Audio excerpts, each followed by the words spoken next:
Were the disqualifications, Lewis, less of a concern over the week than trying to unlock the pace in the car? And how confident are you that Fred, he's a very calm head, can find the solutions and put the processes in place to get you where you need to be? I'm 100% confident we can fix any of the problems that we have. We've got absolutely all we need within this team. I think I really spent these past couple of months just trying to observe the way the team operates. It's different to different to what I've experienced in different. Every team's been different. McLaren was different. Mercedes was different. Again to McLaren and here again. So just observing and then seeing where I can contribute and what I can bring to the table is areas that we need to elevate for sure. But I think Fred's got a great approach, and again, I didn't expect to come straight into the season and win race one. Already the sprint race was a real bonus, to be honest.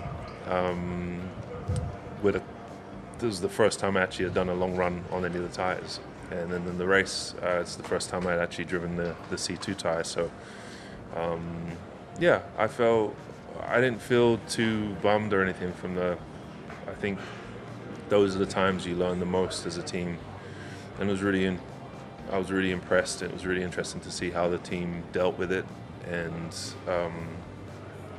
they're just really constructive, and everyone stayed positive. So. Sergio Perez reflected on Liam Lawson's struggles at Red Bull, noting how they have shifted public perception of his own stint with the team. People have a short memory, and a couple of crooked races are enough to make you forget what you did. Perez emphasized the difficulty of driving the Red Bull and defended his past performance alongside Verstappen.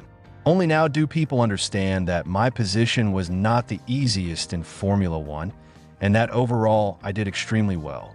Especially last year, I didn't get to show what I'm capable of doing as a driver, but now people suddenly realize how hard it was to drive the car.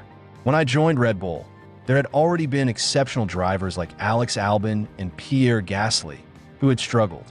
I spent so much time at Red Bull that everyone forgot how hard that car is to drive. Despite his exit, Perez expressed support for his former team and confidence in Tsunoda's potential.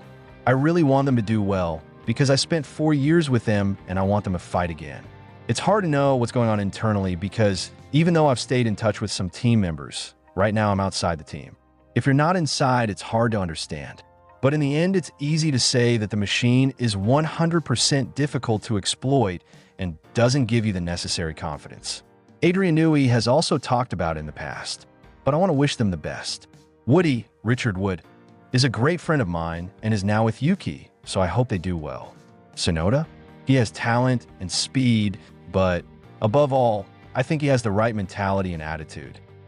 Max Verstappen is looking forward to the Japanese Grand Prix at Suzuka, optimistic that the RB21 will perform better at a circuit where he's historically been strong. Suzuka has always been a special circuit to race at with a lot of history for us, especially winning the Constructors' Championship in 2023 and my second Drivers' Championship here too. Of course, it is Yuki Tsunoda's first race with the team in front of his home crowd, so it will be a busy race to welcome him to the team. We have a special White Japan livery this week that is a tribute to Honda, which looks cool, and I'm also racing in my White Japan helmet, inspired by the livery. Looking back to China, on the second stint the performance was a lot more promising, and we're seeing a lot more pace in the car. The team has been working hard to optimize our performance, and I have been back at the factory on the sim this week too. I always enjoy racing at this track.